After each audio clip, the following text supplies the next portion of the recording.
chers membres de la Chambre de commerce. Je suis ravi de vous retrouver de bon matin, comme vous nous avez observé, autour d'un café dont j'espère qu'il vous aura permis d'entamer cette journée avec le dynamisme et surtout le sourire que je vois dans la salle. Vous vous retrouvez ici à la Maison de l'économie, dont vous connaissez la vocation, celle de défendre et de promouvoir la communauté des affaires genevoises en faveur de ces 2500 membres et au-delà, de façon à permettre à Genève, cette capitale de la gouvernance mondiale, et on y reviendra, et bien, de rayonner. Vous vous retrouvez ce matin autour d'un événement qui n'aurait été possible qu'avec la collaboration, puisque nous l'organisons en conjoint, d'Africa 21, dont je tiens non seulement à saluer le remarquable travail, mais aussi à féliciter les membres fondateurs présents dans cette salle et que nous entendrons tout à l'heure. Un Think and Do Tank, basé dans le plaisir, privilège d'accueillir ici à Genève, qui se concentre, comme son nom l'indique, sur l'Afrique.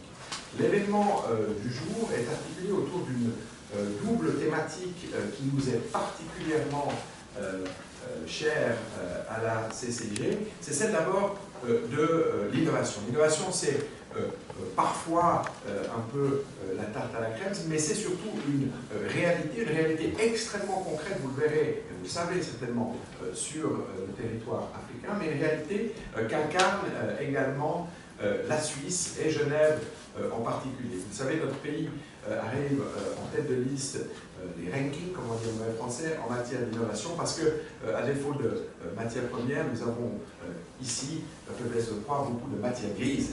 Et c'est cette même matière grise que nous pouvons aussi tenir à la disposition de l'Afrique, parce que ma conviction est celle que nous plaidons au gré des événements nombreux que nous organisons ici à la Chambre de commerce en lien avec le continent africain, eh bien c'est que l'Afrique constitue une terre d'avenir qui, à mes yeux, devait être considérée de façon tout à fait prioritaire par la Suisse, et pour laquelle Genève, terre stable, neutre, qui plus est exemple de passé colonial, peut jouer le rôle de catalyste ou à tout le moins de courroie de transmission.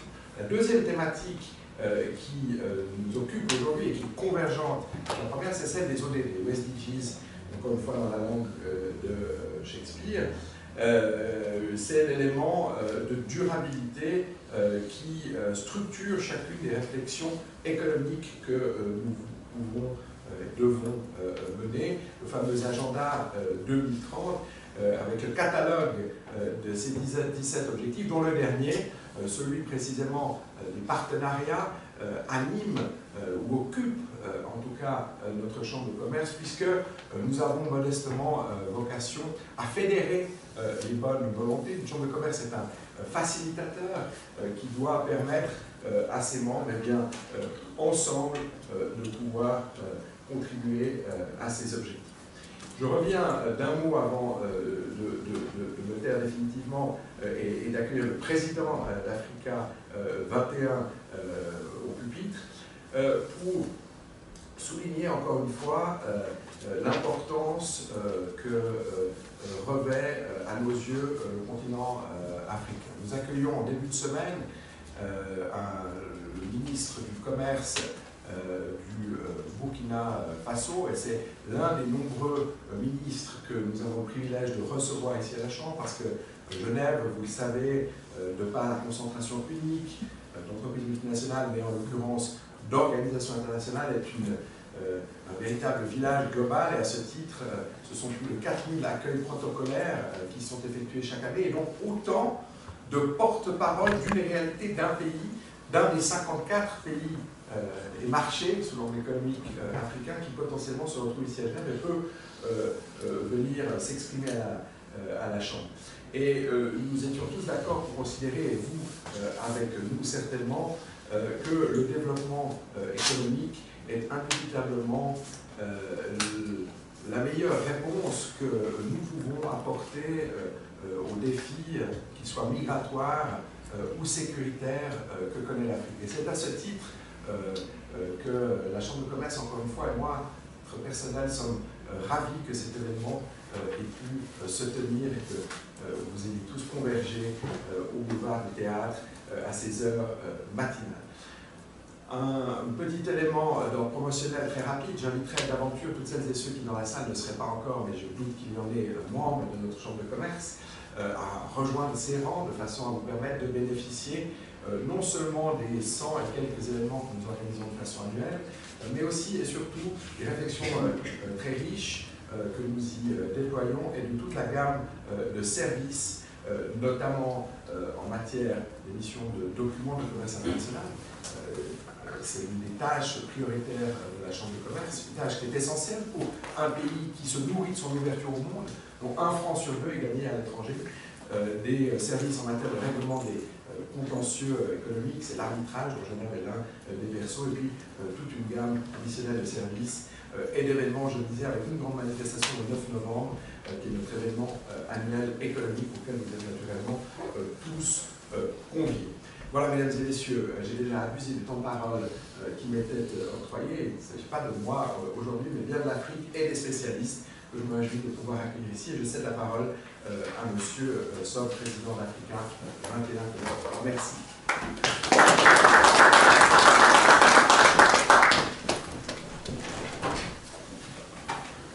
Monsieur Subila, bonjour et merci. Bonjour mesdames et messieurs, et je voudrais d'entrée de jeu dire que M. Subila a planté le décor et qu'il a si bien décrit quelle est notre position et quelle est la contribution que nous espérons obtenir de vous, que je pense que je n'ai pas grand-chose à dire. Cependant, si vous permettez, je voudrais seulement dire rappeler deux notions que M. Subila a évoquées tout à l'heure. Africa 21, c'est un do tank, c'est d'abord un think tank et un do tank. Think tank parce que c'est un milieu de réflexion qui dispose à l'intérieur de sa structure un groupe spécifique qui travaille sur les questions des objectifs de développement durable. C'est un do tank aussi parce qu'en tant qu'organisation non gouvernementale, nous ne nous contentons pas de faire du plaidoyer. Nous menons aussi l'action sur le terrain et c'est une des raisons pour lesquelles nous avons été très heureux que la Chambre de commerce et d'industrie de Genève puisse nous accueillir si généreusement dans ses locaux aujourd'hui. Et donc mes collègues vous parleront un peu plus en détail de ce que nous faisons ici, dans l'occasion se présente. J'espère avoir l'opportunité tout à l'heure pendant le break du café pour vous entretenir davantage sur les choses plus spécifiques que nous souhaiterions voir ou obtenir de votre part. Ceci étant dit, je pense que je vais tout de suite laisser la parole à la suite. Et je suis à votre disposition, comme mes collègues, vous verrez dans le couloir tout à l'heure, dans la chambre d'à côté, plutôt là où vous avez pris le café, pour que nous puissions poursuivre nos discussions. Merci encore à la Chambre de commerce pour cet accueil chaleureux et puis généreux de ce matin. Et nous avons grand espoir que nous allons pouvoir poursuivre sur cette voie dans l'avenir. Merci. Merci beaucoup. J'ai le plaisir d'accueillir messieurs Synthèse et Chambol pour la première partie de notre événement. Certains d'entre vous ont participé au sondage en ligne qui a été diligenté par Africa 21. Monsieur Synthèse, je vous cède la parole. Merci. Alors, disons que je suis un peu en avance sur mon thème de conférence, mais on a vu qu'au niveau des sondages, je crois qu'il y en a eu très peu. Alors, est-ce qu'il y a eu des remarques particulières qui ont été...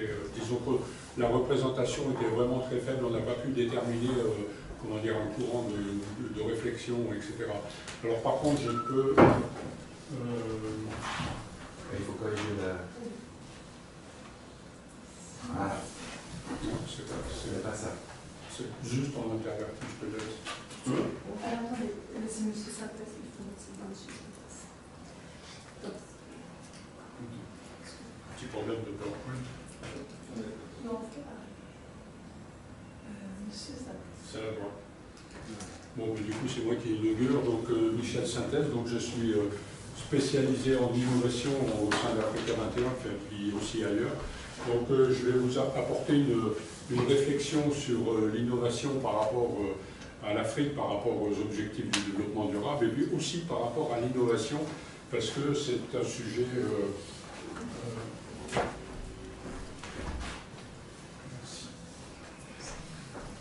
Voilà.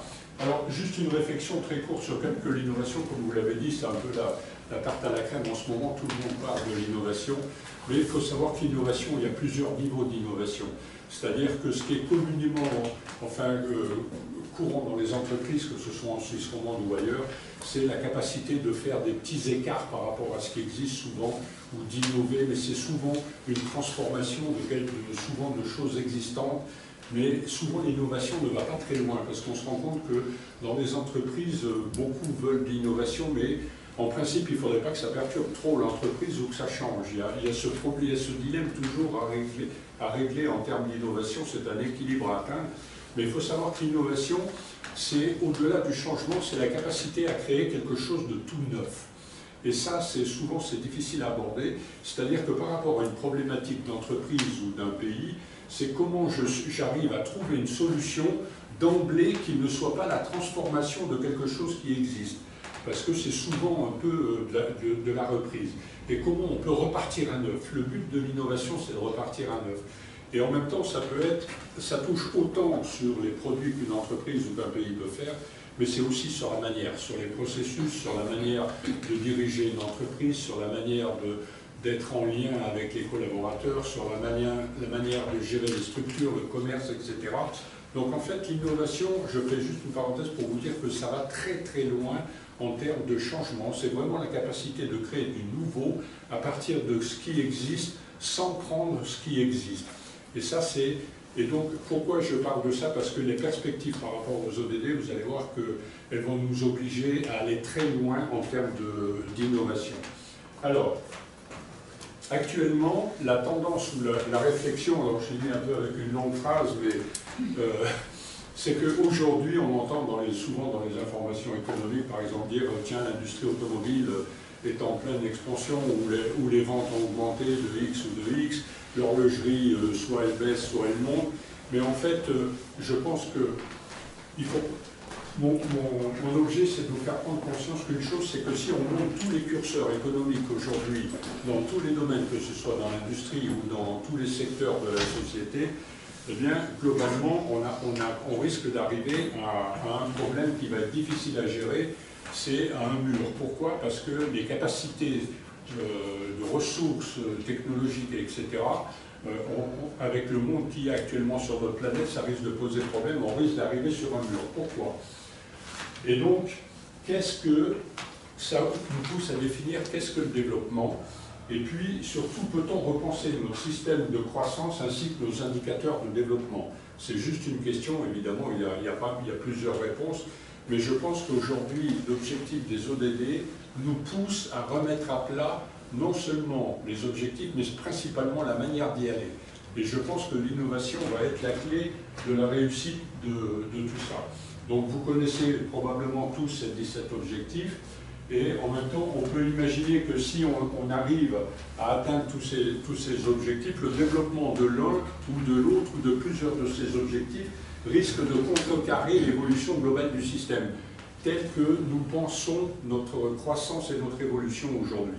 C'est pour ça que je pense qu'il faut se reposer. Alors, en faisant une hypothèse qui est très simple, c'est qu'aujourd'hui, vous savez qu'à peu près 20% de la population de la planète consomme à peu près 80% des richesses. Et si on s'imagine qu'en 2030, dans l'hypothèse où on arrive à atteindre les objectifs, la totalité des objectifs 2030, si on imagine que 100% de la population atteint le même niveau de vie ou les mêmes, ou égal en tout cas l'équivalent des 20% de ceux qui existent, il va nous falloir à peu près 400% des richesses de la planète. Donc tout ça pour dire que si ces objectifs sont atteints en 2030, ça pose quand même un sérieux problème. Pourquoi? Parce qu'on ne pourra pas s'approprier comme ça spontanément Mars, Vénus ou Jupiter. Et donc en fait, je pose cette hypothèse parce que ça montre que rapidement, je pense que l'innovation devra se développer dans tous les domaines. Alors, la Suisse, évidemment, comme on l'a évoqué, on sait qu'elle est leader dans l'innovation, mais en même temps, elle est aussi devant un challenge parce que quelqu'un qui est leader, en principe, il a envie de le rester. Et donc, voilà. Alors, qu'est-ce que c'est qu'un vrai leader? C'est la capacité d'être toujours leader d'un pas en avant et de pouvoir prendre des risques plus que les autres. C'est aussi le rôle du leader. Et donc aujourd'hui, je pense que la Suisse est confrontée à prendre des risques plus que normal, c'est-à-dire plus que dans le développement des produits, dans les structures, dans l'accompagnement, dans la création des entreprises, peut-être dans les finances, dans tous ces domaines-là. Et c'est en cela que ça représente une opportunité énorme pour la Suisse de se surpasser, entre guillemets, en partenariat avec un continent africain qui, lui, a des besoins qui sont quand même relativement gigantesques, mais dont quelque part, la désorganisation, entre guillemets, peut-être plus de l'Afrique est plutôt un avantage parce qu'elle sera plus rapidement concernée par l'innovation, parce que pour intervenir fréquemment, que ce soit en Suisse ou en Europe ou en Afrique, je me rends compte qu'en termes d'innovation et de créativité, les Africains ont tendance à être quand même beaucoup plus créatifs. Pourquoi? Parce qu'ils sont dans des circonstances où ils sont obligés d'être dans la débrouille, d'imaginer toujours tout un tas de choses. Et donc l'innovation, pour eux, c'est quelque chose qui rentre comme du tilé, entre guillemets. Et donc ils sont très friands de tous ces thèmes-là. Et donc, alors maintenant, il y a plein de thèmes où la Suisse et l'Afrique ont des points communs. Alors j'ai listé certains points dont certains vont peut-être vous faire sourire, mais par exemple, la Suisse est leader, par exemple, avec le projet Solar Impulse. On peut mettre en lien toutes les installations d'énergie solaire en Afrique. C'est des points de développement où la coopération Suisse-Afrique pourrait se développer plus, par exemple. Alors, il y a plein d'autres thèmes dans ce style. Par exemple, évidemment, le chocolat, c'est un peu une caricature, mais on sait que la production de cacao en Afrique est très importante, et on sait qu'il y a aussi, pour avoir accompagné des projets, notamment chez certains de mes étudiants en Afrique, on sait que les graines de cacao, par exemple, ont un pouvoir en termes de vitamines et de nutriments qui a une valeur nutritive qui est relativement importante, et que la plupart du temps, on les jette à la poubelle dans les fossés, quoi. C'est-à-dire que, en fait, toute la chaîne de production en Afrique n'est pas complètement utilisée. Il y a beaucoup de choses qui ne s'utilisent pas simplement par réflexe, par tradition, et donc en termes de possibilité de créer des nouveaux produits, c'est relativement important, et c'est des choses qui peuvent se développer, mais en plus, je pense, assez facilement. Alors là, je pense que ça va vous faire sourire, parce que le point commun, entre guillemets, entre la Suisse, c'est que la Suisse fabrique les montres et l'Afrique a le temps. Alors ça pousse à sourire, mais une fois que vous avez souri, pour que j'ai pris volontairement cette chose, pourquoi? Parce que, par exemple, d'après ce proverbe africain qui dit « assis-toi au pied d'un arbre et avec le temps tu verras l'univers devant toi », en fait, ces deux images montrent les deux opposés de la manière de comment on crée. En fait, en termes de créativité au niveau de l'individu, on a besoin de choses qui sont hyper rationnelles et en même temps de choses qui ne le sont pas du tout. Et on a besoin de prendre un recul énorme, de faire le vide dans sa tête, par exemple, pour arriver à créer. Et c'est le match entre les deux qui fait qu'on devient hyper créatif. Et en gros, on pourrait dire que symboliquement, la Suisse représenterait un peu le cerveau droit et l'Afrique un peu le cerveau créatif. C'est pour montrer que deux extrêmes ont besoin l'un de l'autre pour progresser et pour créer probablement des choses qu'aujourd'hui peut-être on n'imagine même pas, mais qui à l'avenir vont être quasi indispensables si on imagine qu'en 2030 on devrait aboutir à ces 17 objectifs. Et donc pour pas qu'ils ne se contrarient les uns les autres, il va falloir faire preuve vraiment d'innovation. Alors, il y a le secteur bancaire aussi où il y a des possibilités parce que l'Afrique a besoin de beaucoup d'investissements. Voilà, bon, par contre, là, c'est un secteur que je connais pas très bien, mais disons que c'est sûrement un thème où il y a beaucoup à développer entre l'Afrique et... Après, il y a des pistes d'innovation. Des pistes d'innovation, elles sont nombreuses. Et là, la Suisse peut prendre vraiment part. Donc, je pense, par exemple, au management de l'innovation dans les entreprises, à la formation au leadership et au développement durable. Là, j'évoque justement une action que j'ai eue avec mon collègue Nusset, je rentre de la semaine dernière du Cameroun, où on a formé des jeunes sur le thème du leadership et en même temps de la créativité, de l'innovation. Et donc ça, c'est comment créer du dynamisme et pousser les jeunes à créer des entreprises. créer de nouvelles formes d'entreprise. Ce qui est très important, redéfinir probablement les critères de développement. Les critères de développement, c'est peut-être plus vraiment quel est le pourcentage du PIB ou etc. Mais je pense qu'il y a beaucoup de questions à se poser sur quel est le développement, qu'est-ce qui fait que vous êtes bien dans votre peau, peut-être que vous avez le minimum pour vivre, pour pouvoir vous développer, pour pouvoir vous cultiver, pour être heureux dans votre famille et dans votre pays. Peut-être que c'est plus tout à fait les mêmes critères avec les indicateurs, par exemple, depuis la fin de la dernière guerre mondiale, par exemple, où les besoins étaient beaucoup plus spécifiques. Et puis, des créations de nouveaux produits avec peu d'impact sur l'environnement, tout ça, c'est des choses qu'il faut développer. Développer de nouvelles approches, probablement dans le domaine de la médecine. Il y a beaucoup à faire aussi, parce que l'Afrique est une source énorme de produits naturels avec des possibilités qui sont pratiquement sous-exploitées, voire pas du tout.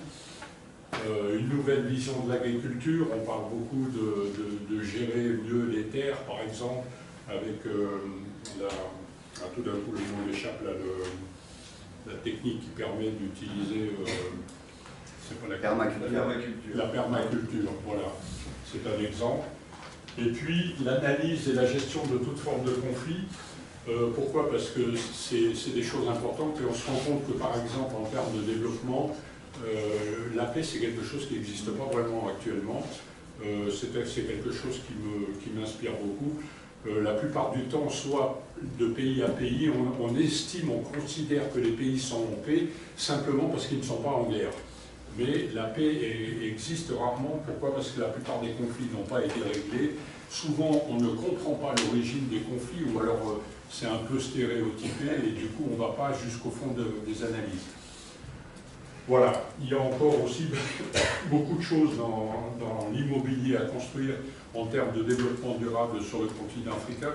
Donc voilà, c'était juste pour évoquer un certain nombre de sujets, de pistes, où la notion de développement durable et d'innovation peut être vraiment le sujet de partenariat, par exemple avec la Suisse et le continent africain.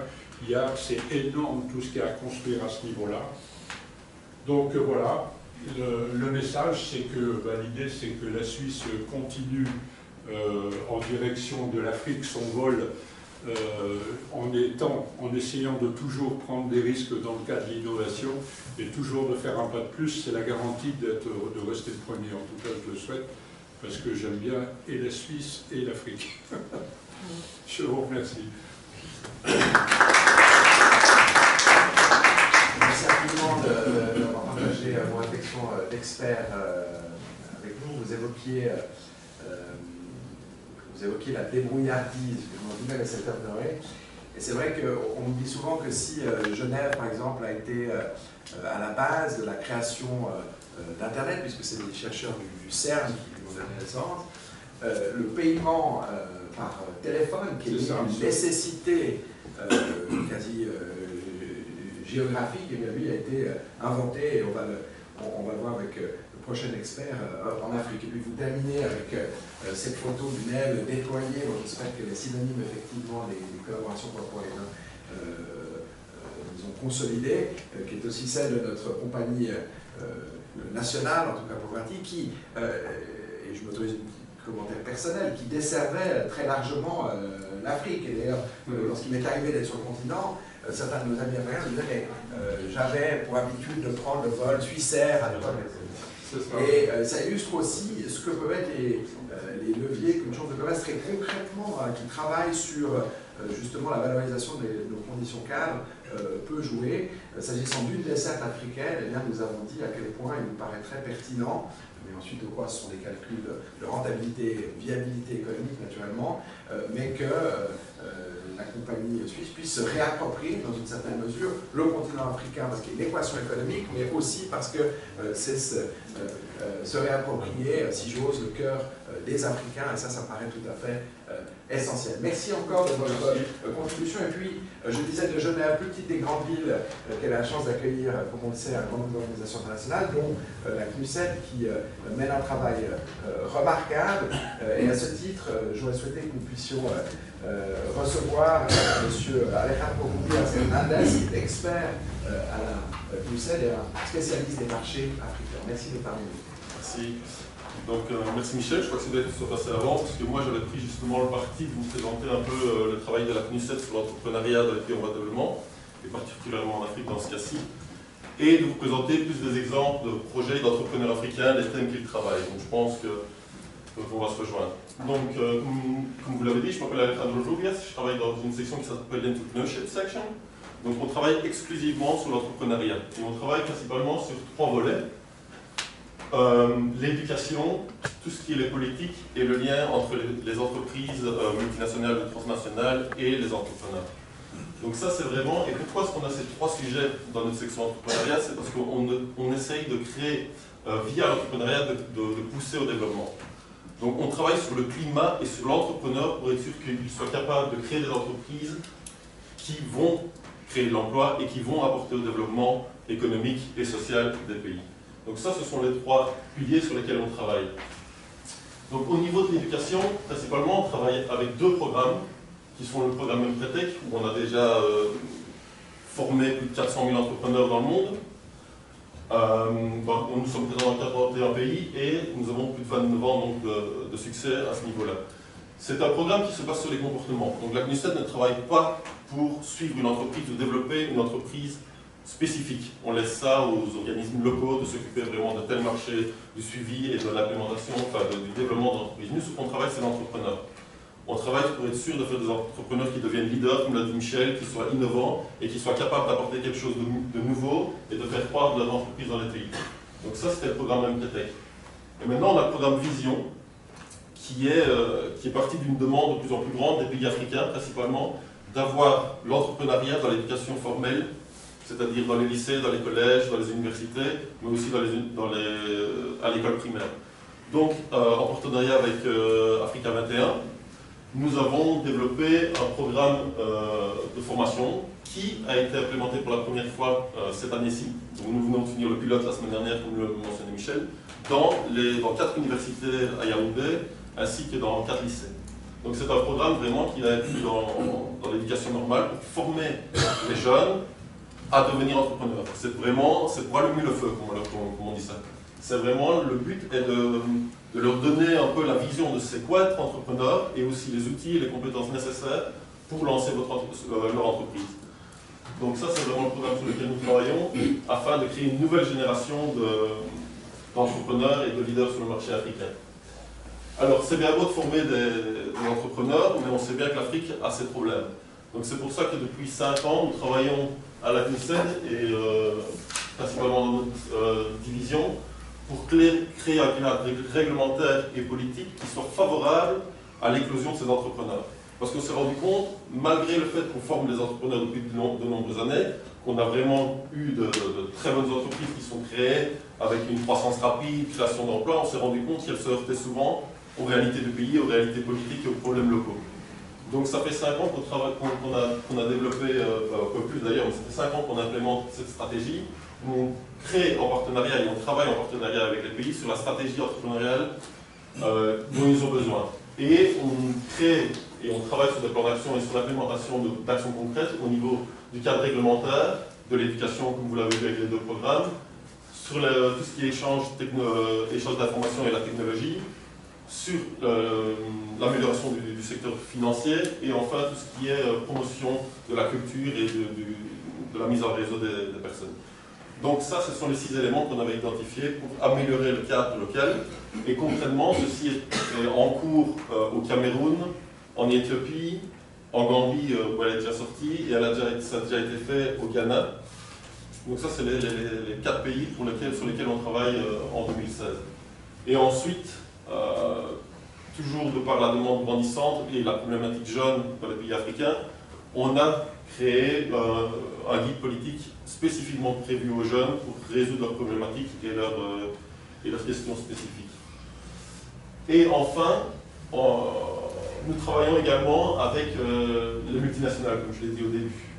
Donc là, c'est parti du constat, et bon, c'est un peu le rôle que jouent la Suisse et les multinationales suisses, c'est qu'on part du constat qu'en général, quand une multinationale vient s'implanter dans un pays en voie de développement et en Afrique par exemple, elle a tendance à ne pas utiliser assez ou suffisamment les entrepreneurs locaux, les entreprises locales et les ressources locales. Donc on a plusieurs projets.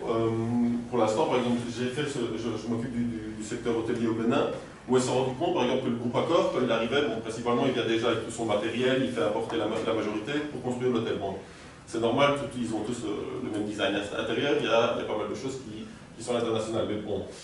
Ensuite, quand on discute avec eux, on se rend compte que la majorité des matières premières ou des biens qu'ils consomment au jour le jour ne viennent pas forcément des producteurs locaux. Donc ils essayent de s'approvisionner dans les grandes chaînes, ou alors de faire venir des boulangers, par exemple pour le pain, ils font venir les boulangers de France. Donc ils n'utilisent pas la main-d'œuvre locale ni les ressources locales pour leur business quotidien. Donc c'est parti de ce genre de réflexion, et donc on a décidé de créer le programme Business Linkages où on met en relation les multinationales et les entrepreneurs locaux. Et on fait une analyse de leur supply chain et de tous leurs fournisseurs, et on leur dit, bon voilà, où vous fournissez, qu'est-ce que vous trouvez sur place, qu'est-ce que vous ne trouvez pas et pourquoi. Et sur base de ce mapping, on essaye de répondre à leurs exigences qui sont souvent au niveau de la qualité, qui sont souvent au niveau des délais, qui sont souvent au niveau des normes, pour créer localement, ou je veux dire, améliorer les entreprises locales existantes afin qu'elles répondent aux standards de qualité et des entreprises internationales et qu'ils puissent travailler directement avec eux. Donc là, par exemple, ça rejoint un peu les secteurs dont tu as mentionné tout à l'heure. Hein. On travaille dans le tourisme, on travaille dans la construction en Zambie, ça c'est tout ce qui est construction durable, parce qu'ils ont besoin il y a une demande du gouvernement, mais localement il y a un besoin, il y a un manque dans les entreprises locales au niveau de la qualité, de la technologie, de l'innovation qu'ils peuvent apporter, donc là on les aide là-dedans. Dans le secteur hôtelier, on est plus sur les normes ISO, on est plus sur la qualité, sur les circuits de refroidissement, etc., qu'il n'y a pas.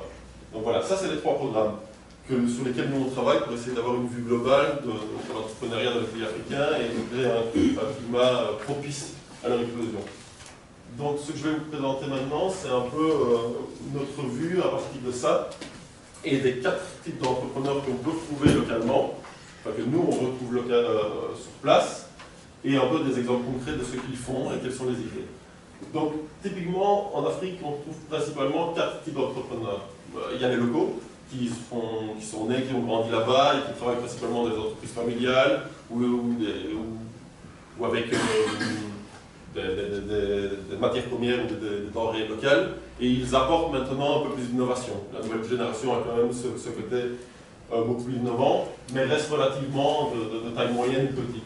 Ensuite, on a les communautés ethniques particulières, donc là je veux dire les Indiens, les Grecs, les Chinois, les Coréens en fonction des pays, qui apportent déjà plus leur savoir-faire local et qui ont déjà, par exemple, beaucoup de supermarchés, beaucoup de chaînes d'approvisionnement, qui travaillent plus dans la construction. Donc là, il y a quand même pas mal d'entrepreneurs ou d'entreprises internationales qui viennent et qui développent ce genre de business. Il y a la diaspora qui est de plus en plus importante, où on a beaucoup d'Africains qui ont étudié à l'étranger, qui viennent avec une connaissance, qui viennent avec certains moyens et qui créent déjà des entreprises beaucoup plus innovantes et qui apportent un savoir-faire et une façon de faire de l'international.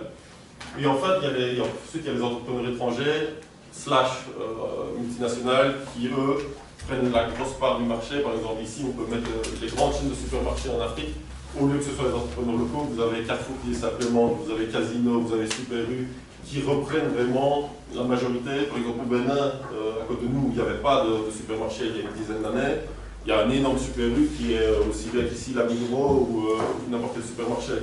À Yaoundé, Carrefour s'implémente cette année-ci par exemple.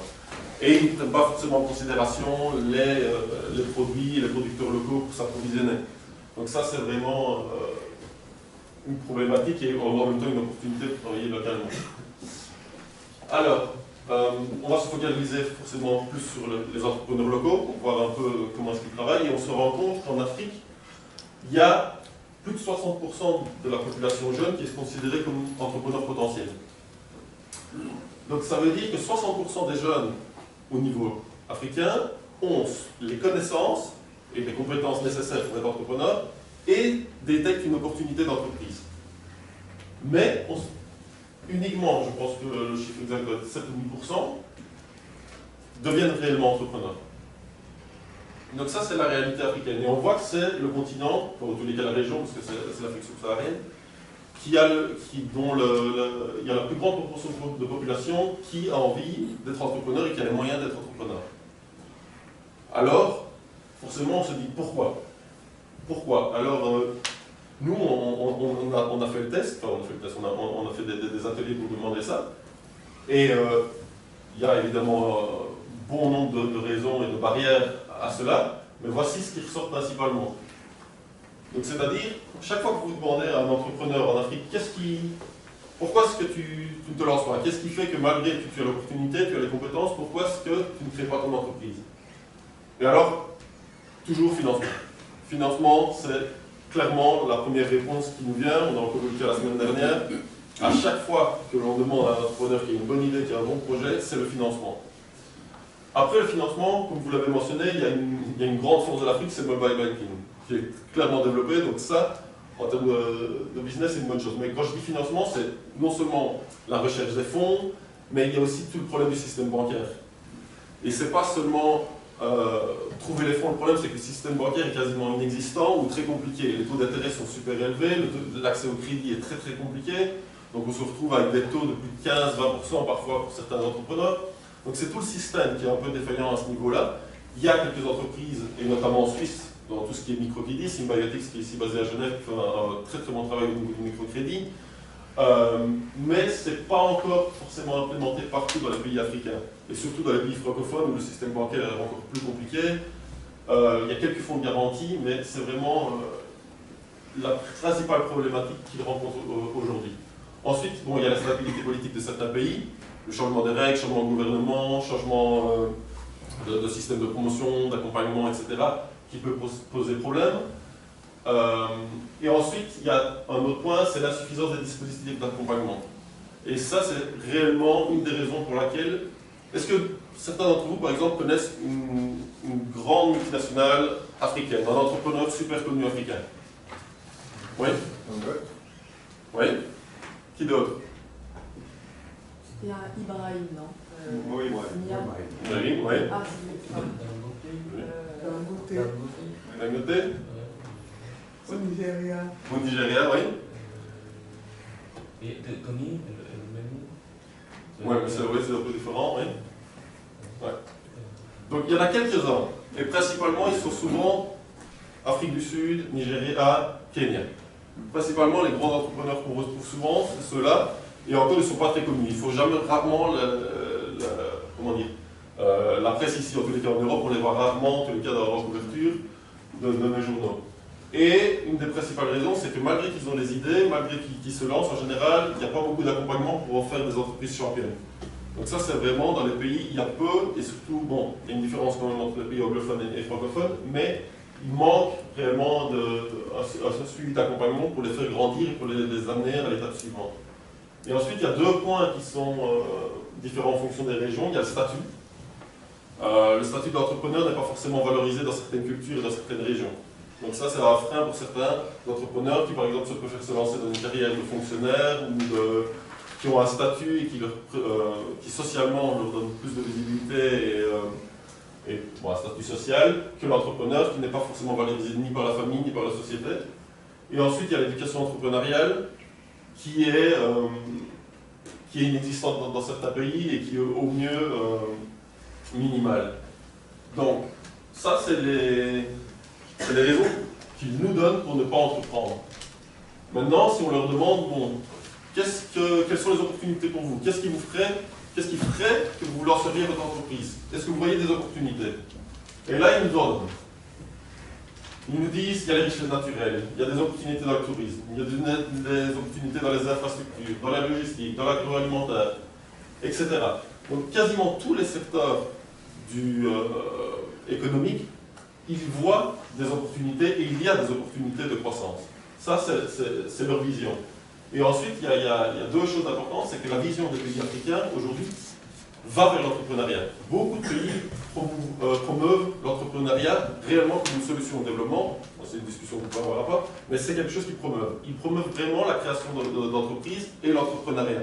Ça, c'est vraiment une des priorités de beaucoup de pays pour arriver à l'émergence et pour avancer. Et aussi, il y a la libéralisation de beaucoup de marchés. dans les États où, dans les pays où l'État avait vraiment la main mise sur beaucoup de marchés, sur le développement, sur les grandes entreprises, il y a de plus en plus de libéralisation, ce qui crée des opportunités pour les entrepreneurs. Donc ça, c'est les opportunités que eux voient et les raisons qui peuvent les pousser à entreprendre. Alors,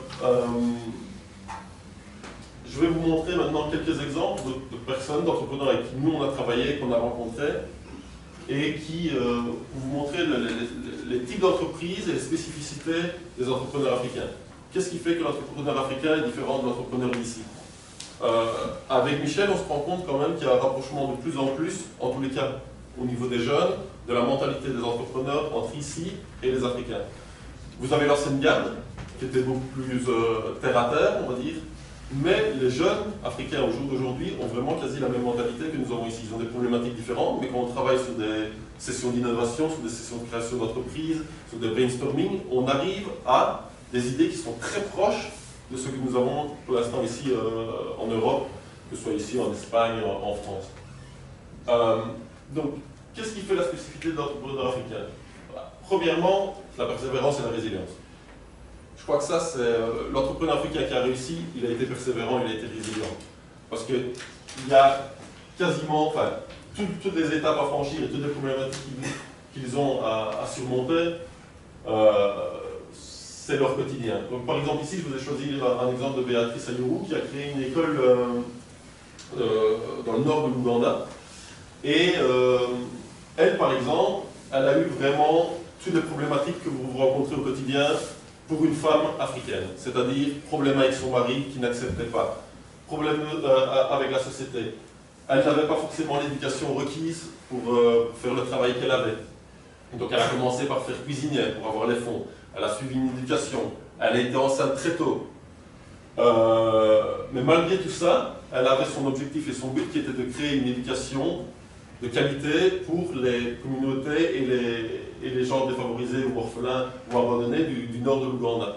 Et donc c'est quelqu'un qui a réussi à créer cette école-là et qui notamment a reçu un prix, le prix de la femme entrepreneuse de la part de la CNUSED, qui a aussi été invité à de nombreux TEDx pour expliquer tout ce qui est exactement la persévérance et la résilience dans les pays africains.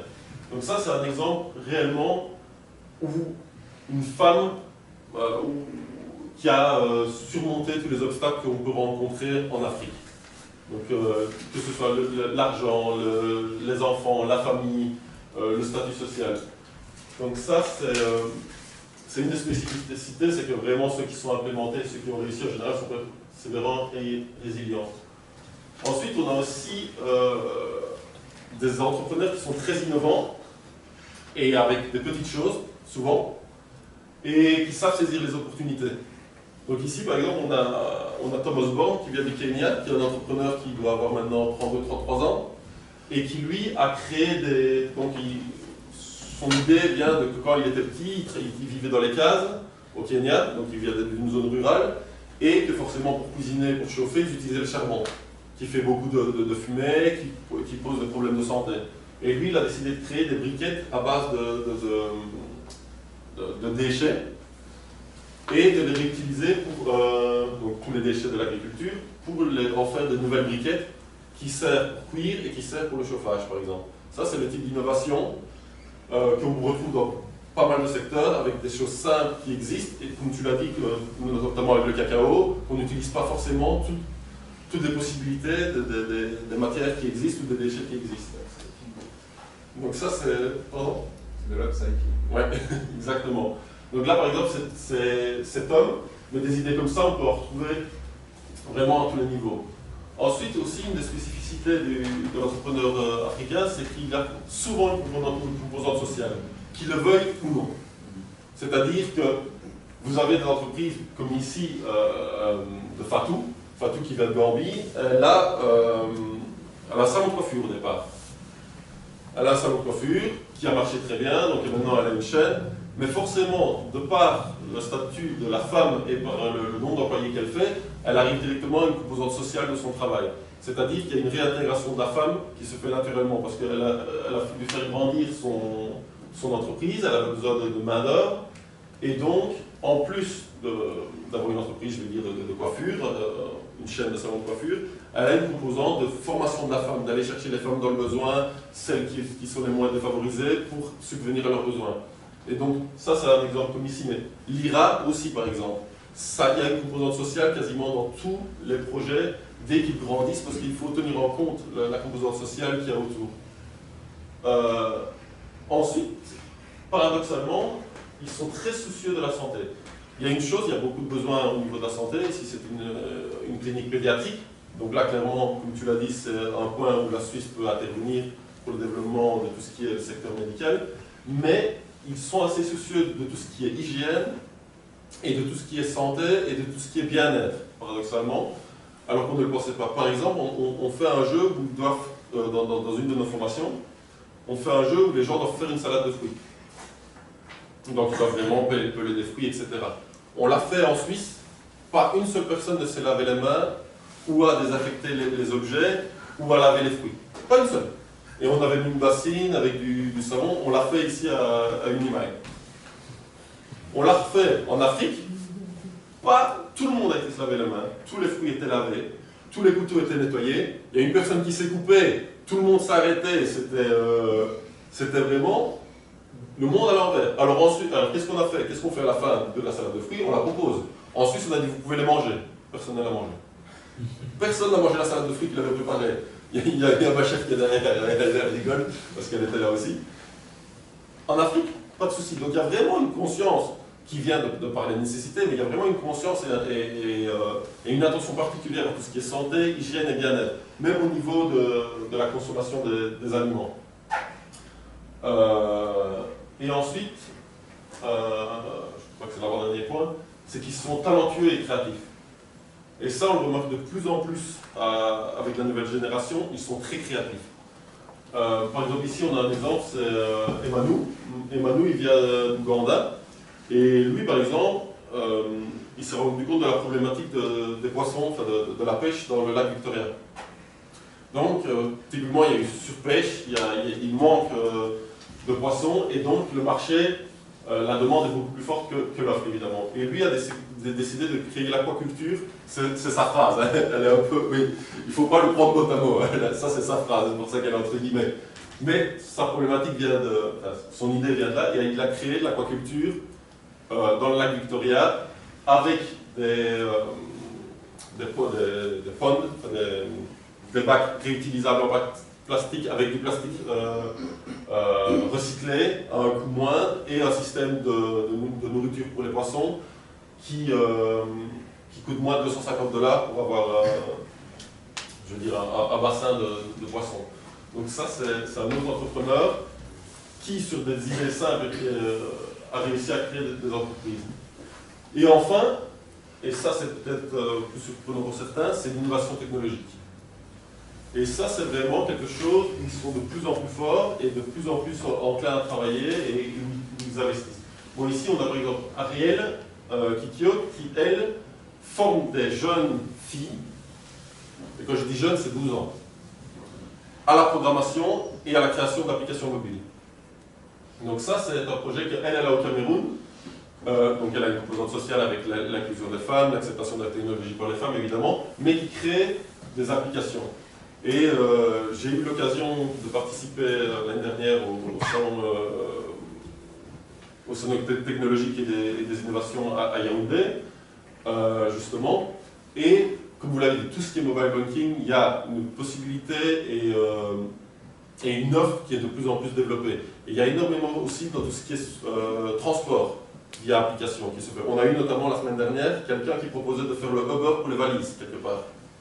Donc c'est-à-dire, il y a beaucoup de Camerounais ou d'hommes d'affaires qui viennent au Cameroun, qui ont parfois la possibilité de voyager avec 2 ou 3 valises et qui ne sont pas utilisées. Par exemple, j'ai voyagé avec un bagage à main, pardon. J'avais 2 valises. Et eux, ils veulent saisir cette opportunité-là des gens qui voyagent pour amener et transférer des biens à moindre coût que d'utiliser TNT ou DHL, etc., qui est super cher et qui n'est pas forcément sécure s'ils arrivent. Donc là, de faire un peu un Uber de valise. Donc ça, c'est le genre d'idée qu'on a eu. Et l'innovation technologique, c'est vraiment un peu malgré les problèmes de connexion, malgré les problèmes d'accès, etc.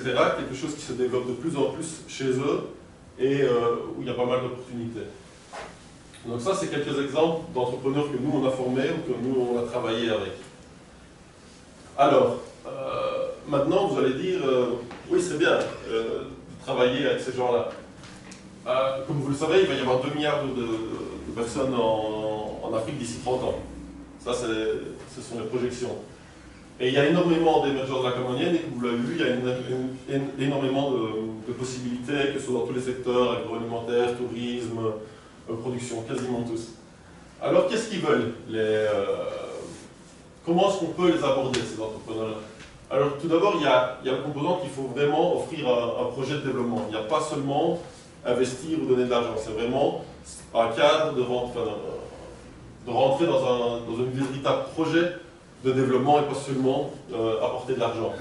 Ensuite, comme vous l'avez vu, et ça c'est une des forces, c'est peut-être le retard qu'a pris l'Afrique, mais les entrepreneurs s'impliquent dans les ODD. C'est vraiment une composante qu'ils mettent, en tous les cas, peut-être pas les ODD comme on les présente là, mais ils ont tous quelque chose de sustainable development, parce qu'ils font que ce soit environnemental, que ce soit social.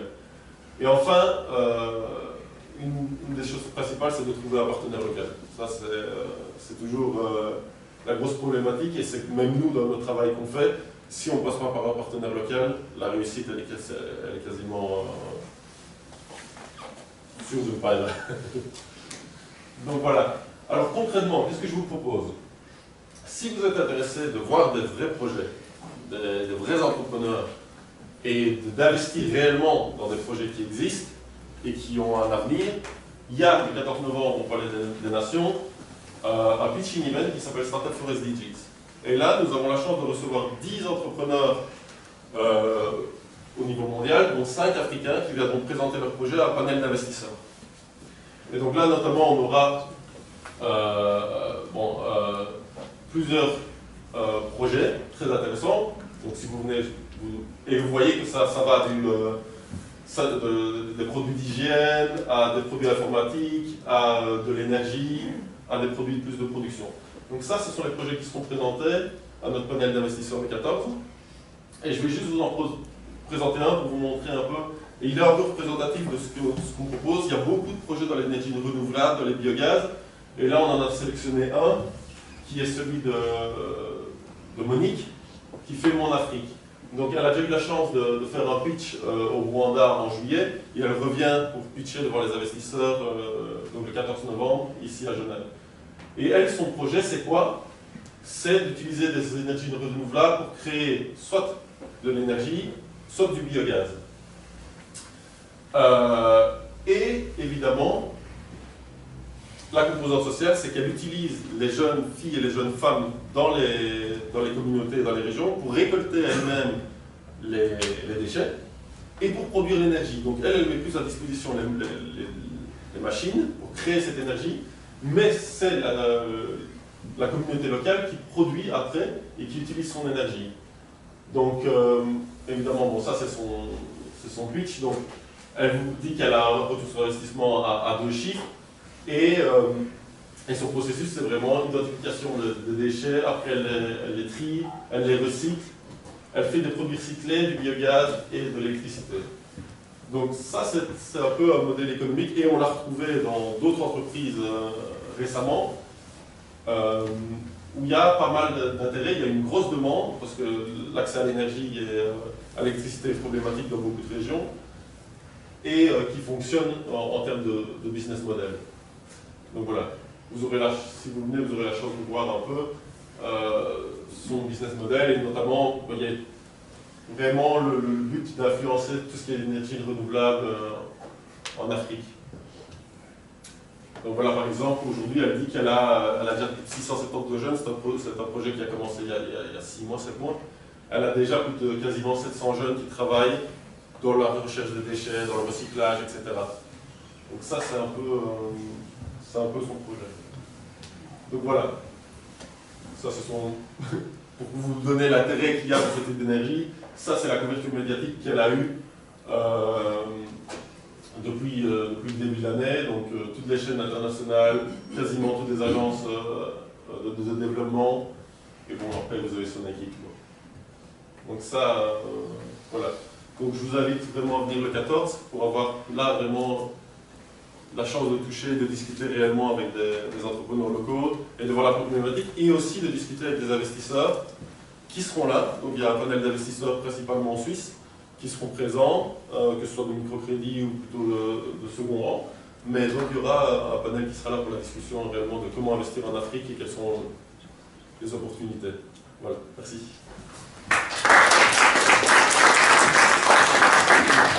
Merci beaucoup pour cet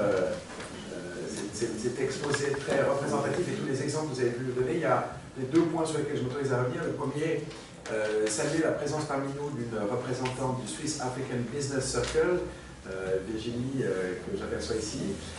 Si je le mentionne, c'est parce que vous avez fait état des figures, disons, tutélaires qu'on peut avoir de l'entrepreneuriat africain. Et comme vous le savez peut-être, et je m'autorise à le dire ici parce que c'est le fruit d'efforts conjoints qui ont été menés notamment par l'État de Genève sous l'impulsion de Pierre Maudet et modestement notre serviteur pour la Chambre de commerce, et bien dans la conviction qui nous anime que Genève est véritablement une porte d'entrée pour l'entrepreneuriat africain au Canada Europe, nous avons milité pour qu'une très belle manifestation qui s'appelle le Africa CEO Forum, que le Swiss African Business Circle est impliqué comme le média de référence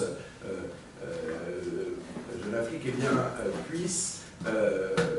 qui est né à Genève il y a quelques années, puisse s'y tenir et que Genève soit non seulement le berceau, mais le point d'ancrage de cette manifestation. Cette manifestation, c'est plus de 1000 entrepreneurs africains, 1400, qui étaient présents pour justement que l'on puisse valoriser ce talent local, et parmi eux, effectivement, des entrepreneurs très connus, j'ai entendu les noms de Dangote, Mo Ibrahim qui était là à l'autre, mais aussi toute une très large gamme d'entrepreneurs issus d'une quarantaine, Virginie, tu me corriges, de pays africains qui tous ont pu apporter la démonstration non seulement du potentiel dont recèle le continent, mais aussi, vous l'avez décrit, de tout ce qui fait l'ADN d'un entrepreneur africain.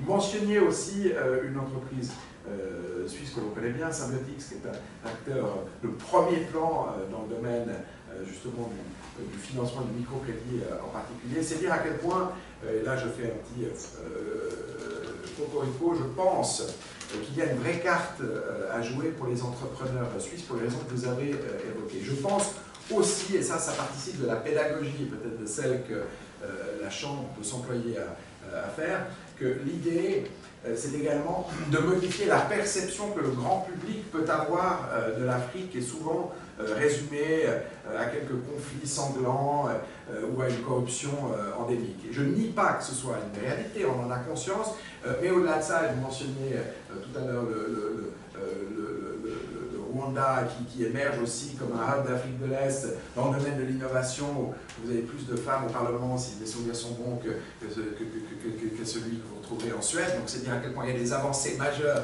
sur tous les plans. Et il y a là, encore une fois, de véritables pépites. Et puis vous avez fait mention, et j'en termine par là, du Bénin, qui est un pays que je connais un petit peu, avec laquelle la Suisse entretient des liens étroits, et notre Chambre de commerce en particulier, parce qu'on a signé à l'occasion de l'Africa CEO Forum d'accord qui devrait permettre d'intensifier les liens qu'on a avec ce pays qui présente là aussi des gages en termes de stabilité et un potentiel de développement considérable. Si je le mentionne, c'est parce qu'il est prévu que d'ici la fin de l'année, une date qui doit encore être précisée, eh bien, nous accueillons ici à la Chambre certains de ces ministres pour justement discuter de projets très concrets, et l'hôtellerie en fait partie.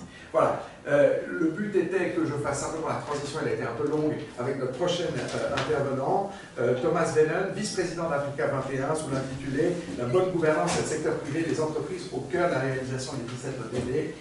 Monsieur Venen, je vous remercie d'être parmi nous, on s'agit de vous entendre. Merci, Monsieur Subila. Bonjour tout le monde. Donc, je m'appelle Thomas Venen. Au sein de Africa 21, je suis juriste et celui qui a une expérience dans la bonne gouvernance. J'ai moi-même vécu plusieurs années en Afrique. J'ai travaillé dans un grand nombre de pays où j'ai fait une expérience du terrain que je ne vais pas partager en détail avec vous aujourd'hui, mais qui explique pourquoi moi je me permets aujourd'hui de vous parler de la bonne gouvernance. Mais avant de faire ça, j'aimerais bien rajouter à la présentation que Alejandro a fait sur l'innovation en Afrique un exemple que j'ai vécu sur le terrain incroyable, c'est M-Pesa. Vous connaissez M-Pesa? M-Pesa, c'est le paiement par SMS en Afrique. Et si vous avez, comme moi à l'époque, vécu en Afrique, et vous voyez des Maasai en train de vendre leurs vaches ou leurs chèvres via un paiement SMS, là, vous vous rendez vraiment compte qu'il se passe quelque chose. Et ça a énormément contribué aussi au développement de quelques je veux dire, des communautés qui étaient complètement déconnectées du commerce, des affaires, autrement. Donc voilà, je voulais rajouter cet exemple parce que je le trouve particulièrement pertinent. Alors, je vais dans ma petite présentation, pas entrer dans les ODD en détail, mais il y a particulièrement 4 ODD qui sont importants quand on parle du développement économique et de la bonne gouvernance. C'est le 8, le 9, le 16 et le 17. Le travail des sons et croissance économique, industrie, innovation, infrastructure. Et 16, paix, justice et institutions efficaces. Et donc le 16, c'est en fait un ODD particulièrement intéressant parce que dans celui-là, il y a tous les éléments de la bonne gouvernance qui se cachent un peu dedans. C'est il faut dire, un ODD qui a trouvé pas mal d'obstacles quand l'agenda 2030 a été élaboré. Il y avait plein d'obstacles dans les négociations, mais à la fin, on s'est quand même mis d'accord sur le contenu de ce ODD qui contient des éléments, comme j'ai dit, de la bonne gouvernance. Et il y a 17, c'est très important, qui parle des partenariats pour la réalisation des objectifs. Là, dans cet objectif, on parle particulièrement comment renforcer la coopération entre tous les acteurs qui sont nécessaires pour mettre en œuvre les ODD. Mon collègue Michel a déjà mentionné, l'entrepreneuriat joue un rôle particulièrement important, ce qui n'était pas le cas dans l'agenda des Nations Unies qui précédait l'agenda 2030. Je vais faire un petit saut ici. Voilà. C'est ça que je voulais vous montrer. Donc, dans ma présentation, je me base surtout sur le travail qui est fait par la Banque mondiale, mais aussi par Ibrahim, a été déjà mentionné à moins de 3 fois aujourd'hui. C'est véritablement un homme d'affaires d'Afrique exemplaire qui a aussi, par sa philanthropie et par son engagement, contribué, ou il a développé un index, un rapport dont je vais parler après, sur la bonne gouvernance en Afrique. Mais ici, j'ai pris cette carte parce que je trouve qu'elle est particulièrement claire. Quand on veut promouvoir l'Afrique, on montre cette carte, on se dit, dis donc, comment est-ce qu'on peut promouvoir l'Afrique avec cette carte? Vous voyez très bien. Ça, c'est le Doing Business Index de la Banque mondiale de 2015. Et si on voit les pays en jaune clair, comme ceux où on a un très bon climat d'investissement, et ceux en bleu foncé, plutôt non, on se rend compte qu'en Afrique, à part de l'Afrique du Sud, et quelques éclaircissements, c'est pas une carte, c'est pas la météo, qui est différentes tâches en Afrique. Comparativement, il faut voir que c'est en fait comparatif. Le développement ou le climat d'investissement en Afrique est plutôt pas très bon. Mais qu'est-ce que ça signifie pour un investisseur véritablement? Est-ce qu'on peut se dire, voilà, Afrique, mauvais ton d'investissement, est-ce qu'on va s'y rendre ou non? Pour ça, il faut peut-être creuser un tout petit peu plus. Les exemples qui étaient mentionnés tout à l'heure par Alejandro et aussi en partie par Michel sur des entrepreneurs avec beaucoup de succès, des projets qui ont marché très bien. Ce qu'on n'a pas vu, c'est en fait comment ils sont vraiment arrivés là. On a des images, on a des résultats, on voit une école qui est construite, mais des obstacles véritables pour les investisseurs ou les entrepreneurs locaux, mais comme aussi internationaux, ceux qui viennent de l'extérieur. Les obstacles ne sont pas tous les mêmes, mais a priori, il y a un grand cœur de difficultés qui sont les mêmes. Et si on regarde ici, ça c'est maintenant l'index, dernier rapport de la fondation de Mo Ibrahim. J'ai pris en fait cette image parce que je trouve qu'elle détaille bien comme l'index lui-même les différentes composantes qui sont importantes quand on veut parler d'une bonne gouvernance dans un pays. Alors, on a la sécurité et état de droit, on a la participation et droits de l'homme, développement économique durable et développement humain. Pour ma présentation, comme le temps est limité, je vais juste choisir en fait la sécurité et état de droit et développement économique durable pour regarder un peu plus qu'est-ce qu'il y a dedans et qu'est-ce qui est important. Donc, dans sécurité et état de droit, on regarde plusieurs éléments. Ici sont choisis 4 sous les 2 colonnes. C'est donc l'état de droit, donc comment est-ce que l'État assure que le droit est respecté, que le droit est bien établi et correspond à des critères qui permettent à une justice, une égalité devant la justice. Il y a la redevabilité qui est très important. Derrière ça, il y a aussi tout ce qui est corruption et mauvaise gouvernance. Il y a la sécurité individuelle et la sécurité nationale. La sécurité nationale est, on va voir ça tout de suite, un élément clé très important. On le voit par exemple, pour faire un saut en Europe, la Catalogne. La Catalogne, il y a toujours une certaine instabilité politique. Est-ce que ça va devenir une république indépendante? Est-ce que ça va rester une entité autonome au sein de l'Espagne? Cette incertitude a provoqué plusieurs entreprises se délocaliser déjà ailleurs, ils ont sorti de la Catalogne. Si vous regardez en Afrique, vous allez voir que la sécurité est en fait, je pense, le facteur principal qui a l'impact et le levier le plus important sur les conditions de bonne gouvernance et d'investissement. Et après, au sous-développement économique durable, on a la gestion publique, on a l'environnement des entreprises, donc infrastructure et secteur rural. Donc si on regarde, j'ai déjà mentionné, il y a donc l'état de droit, les procédures judiciaires, par exemple le droit de propriété, c'est des éléments, sans aller dans les détails, qui sont très importants pour n'importe qui sur place ou qui vient de l'extérieur investir. Il y a la sécurité nationale, j'ai déjà mentionné les conflits armés internes. Donc ça, c'est des indicateurs qui sont utilisés dans cet index.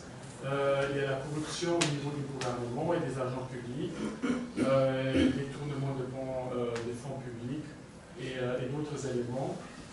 Et maintenant ici, dans le développement économique durable, les indicateurs les plus importants, c'est en fait la qualité de l'administration publique centrale. Pour l'environnement des entreprises, particulièrement important, c'est la concurrence, c'est la bureaucratie, les formalités administratives pour enregistrer une société, par exemple, ou avoir une licence, un permis. Après, l'infrastructure, est-ce qu'il y a des routes? Dans beaucoup de pays en Afrique, toujours, il n'y a pas beaucoup de routes hors des capitales. C'est un élément important. Et après, des éléments du secteur rural qui sont particulièrement importants parce que l'Afrique, c'est un continent qui vit surtout grâce à l'agriculture. Au niveau de sécurité, état de droit, ici, maintenant, j'ai un peu des statistiques. On va directement sauter sur cet aperçu ici. Et c'est intéressant d'observer, ça montre en fait la évolution des différents pays en Afrique entre 2005 et 2015. Et quand on regarde, ce qui frappe immédiatement, c'est quoi? Ah, c'est la couleur rouge. Donc, une dégradation dans un nombre de pays plus important que dans des pays où, dans la couleur, c'est indiqué il y a une amélioration.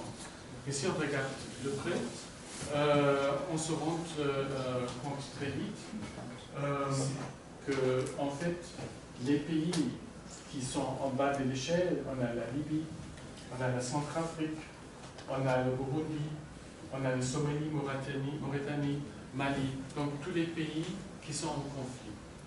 Sans pouvoir avoir le temps maintenant d'aller dans les détails avec vous, mais c'est extrêmement intéressant, comme les pays ont dégradé la Libye, et pour ça elle est tellement bas, elle était de l'autre côté il y a encore quelques années, et donc cette dégradation est aussi reflétée dans la carte que je vous ai montrée au début, où en fait, les climats d'investissement a été indiqué comme pas très bon en Afrique. C'est surtout et beaucoup dû à des questions de sécurité. Maintenant, regardons le développement économique durable. Ici, on voit aussi une évolution, mais elle est déjà différente. Ici, il y a toujours des pays tout en bas en rouge, c'est la Libye pour des raisons que nous connaissons tous, mais il y a aussi des pays où on voit une évolution considérable dans les dernières années. Et je trouve que c'est très important quand on me demande alors investir en Afrique. On a eu une discussion, alors où est-ce qu'on peut investir en Afrique? On ne peut pas dire, voilà, il y a un ou deux pays. Il y a bien sûr quelques pays qui ont un meilleur climat. Si vous regardez par exemple le Maroc a une amélioration ici, mais le Maroc est de toute façon toujours parmi les pays du continent Afrique où le climat d'investissement est plutôt meilleur qu'ailleurs. Mais ce qui est important, c'est de voir ici, c'est une évolution. Donc ça veut dire les pays qui ont fait un effort d'améliorer le climat d'investissement. Donc c'est pas, ça vient après, en fait le ranking. Et si on regarde, par exemple, compare ça avec le travail que la Banque mondiale a fait pour comprendre d'où viennent ces améliorations, on se rend compte que la majorité des éléments, c'est au niveau de l'enregistrement, en fait, d'accompagnement des sociétés. Donc obtenir, pouvoir enregistrer sa société, avoir des licences, et aussi un renforcement des éléments accès au financement qui sont aussi beaucoup améliorés dans beaucoup de pays. Et ici, ça c'est aussi un schéma que je trouve intéressant pour les gens qui travaillent aussi dans la gouvernance, dans la politique. Ici, on va sur la verticale, c'est la sécurité et l'état de droit, et la horizontale, le développement économique durable. Et on voit très bien, Maurice, c'est tout au bout, c'est le pays qui sort le mieux en Afrique, qui est légèrement au-dessous de la moyenne, ce qui concerne la sécurité et l'état de droit. Mais je trouve par exemple, au niveau de recherche intéressant, le Rwanda, c'est un des premiers pays qui attire des investisseurs pendant les dernières années. Mais c'est un État, si on regarde les chiffres sur par exemple, les droits de l'homme, les libertés, c'est plutôt bas. Ce qui est bien reflété ici, ce que montre, quand on regarde un pays, est-ce que je veux investir, est-ce que c'est un système démocratique, où il y a une grande égalité, beaucoup de transparence, au but contre la corruption était un grand succès. On ne peut pas juste sur quelques peu de critères juger ça c'est le pays où on peut le mieux investir. Ici, je fais la liste des pays qui ont qui ont le plus amélioré en fait leur gouvernance dans les dernières années. La Côte d'Ivoire, remarquable, c'est parce qu'aussi qu'elle était chutée très bas. Elle est en train de remonter énormément la pente. Et ici, c'est aussi l'évolution des pays. Je pense qu'on peut laisser tomber. Et voilà, ça c'est maintenant de la Banque mondiale. On a ici aussi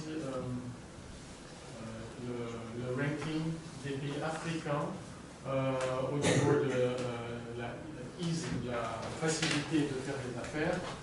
Mauritius, c'est tout au bout, après le Rwanda, Botswana, Afrique du Sud. Mais si on regarde très bien, ici par exemple, on a vu que la Côte d'Ivoire est un pays qui a beaucoup amélioré, mais elle se retrouve sur cette échelle ici, plutôt au milieu. Donc elle n'est pas dans les premiers pays. Voilà, on revient sur cette carte. Donc si on regarde cette carte maintenant encore une fois, il faut, je pense, si on est intéressé à investir en Afrique, bien sûr avoir faire une étude approfondie, s'il y a des marchés, des produits et tout ça. Mais si on regarde les éléments de bonne gouvernance, il faut aussi regarder l'évolution que les pays ont fait. Pas seulement regarder absolument ce pays est maintenant dans un état où on peut dire que les conditions sont parfaites, parce que, comme j'ai dit, la sécurité peut avoir un impact sur le ranking ici, mais cet impact n'est pas nécessairement, se traduit pas nécessairement aussi sur les affaires qu'on conduit avec un pays. Voilà, ça c'est de nouveau, c'est le même ranking. Je l'ai juste mis à la fin pour vous dire les éléments qui sont dedans. Donc, comme j'ai dit, il a commencé une affaire, registrer la propriété, obtenir des crédits, protection des investisseurs minoritaires, paiement des impôts, comment renforcer des contrats. Et au niveau de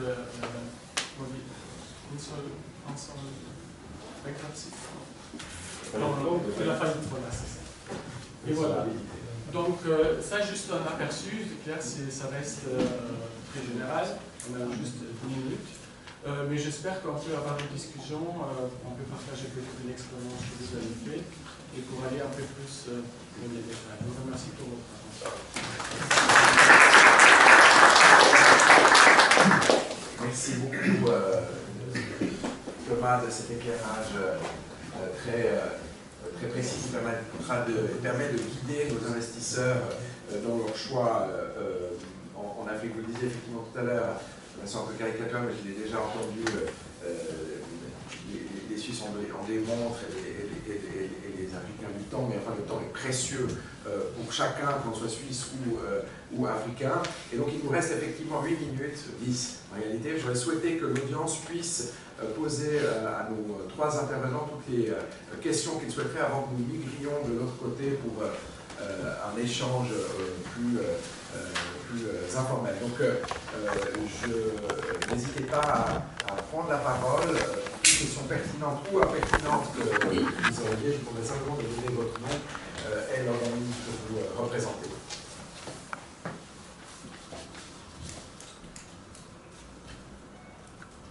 C'est le premier page. N'hésitez pas, peut-être vous pouvez vous mettre une question à M. Hernandez qui disait dans une phrase que les différences entre anglophone et francophone, et vous avez fait sous-entendre que c'était assez grande différence.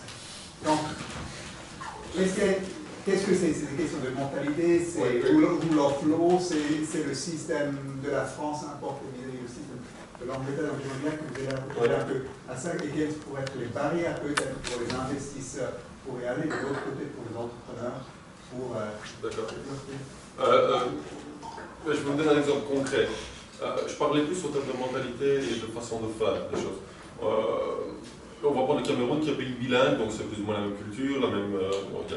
Il y a des tensions pour le moment, donc il faut être très délicat. Mais on discutait. Rien qu'au niveau éducatif, si vous prenez, on parlait avec des chimistes là-bas. Un anglophone et un francophone, le niveau de qualité et de formation fait que l'anglophone est beaucoup plus performant et beaucoup plus à même à travailler directement dans les entreprises, alors que le francophone a été formé de manière beaucoup plus théorique avec un système plus colonial de l'époque. Ça, c'est le feedback qu'on a chez eux. Donc déjà, au terme d'éducation, il y a déjà une mentalité, enfin, au terme dans l'éducation, il y a une façon de faire et d'apprendre qui fait que les anglophones sont beaucoup plus learning by doing et beaucoup plus proactifs que le francophone. Donc il y a déjà ça, ça c'est au niveau de la formation. Après, il y a une mentalité qui est beaucoup plus entrepreneuriale, comme dans les pays anglo-saxons par rapport à ici. Donc ça, c'est au niveau de la mentalité. Après, les pays anglophones, ce qu'il y a, c'est que les pays anglophones, je mets dedans le Kenya, le Rwanda, pas le Rwanda qui est un peu bilingue aussi, l'Afrique du Sud. Donc il y a déjà des pays qui sont un peu plus développés, qui ont déjà plus de moyens. Donc c'est pour ça que je nuance. Il y a une question culturelle et d'éducation. Et puis après, il y a la question des pays anglophones qui sont déjà plus avancés par rapport aux francophones, qui sont un peu plus en retrait, que ce soit le Cameroun, que ce soit le Bénin, le Togo, le Burkina Faso. Ils sont quand même moins développés que les pays de l'Est africain. Donc ça, ce sont les deux choses. Après, en termes d'investissement, je pense qu'il y a des opportunités dans chaque pays, et ça, c'est... Ça répond à votre question, pas? Oui. Quand vous parlez d'entrepreneurs, la formation que vous donnez, est-ce que c'est du management ou est-ce que c'est aussi un manque de formation, qu'il n'y a pas assez de boulangers, d'ingénieurs, de médecins formés ou est-ce que pour vous le manque c'est côté managerial, savoir-faire ou vraiment les connaissances de base? Est-ce que c'est sur les deux niveaux? C'est sur les deux niveaux. C'est sur les deux niveaux. Ophtalmologue, je ne me rappelle pas, je crois que pour le Cameroun, officiellement, il y en a enregistré, je crois qu'il y en a moins de 20. Pour vous donner un niveau. Ça, c'est du concret. Boulanger, pareil. Bénin, je disais le boulanger, c'est pas que le groupe Accor ne veut pas prendre le pain local ou que le Super U ne veut pas, c'est qu'ils ont dû apporter, ils ont dû faire venir des boulangers de France pour créer la chaîne locale et ils ont commencé à former. Bon, ça, c'était il y a 1 an. Ils ont créé une chaîne de production avec des boulangers locaux pour former à la qualité et au niveau standard. Donc, il y a aussi un manque de formation, clairement. Au niveau managérial, à la limite, ils ont quand même la formation sur place, je pense, des cours, etc. Ce qu'il y a, c'est qu'ils ne sont pas encore, au jour d'aujourd'hui, pour les nouveaux entrepreneurs et lancements d'entreprise, aux techniques qu'on utilise maintenant. Donc, ils sont toujours structurés avec un business plan dès que vous arrivez, avec l'ancienne méthode, l'ancienne façon de fonctionner pour créer des entreprises. Excusez-moi, donc, les implorais de la GIFI, dans quel accord vous dites justement sur les boulangers, c'est grâce à votre projet que, au bout d'1 an, finalement, ils ont embauché de la main-d'œuvre locale.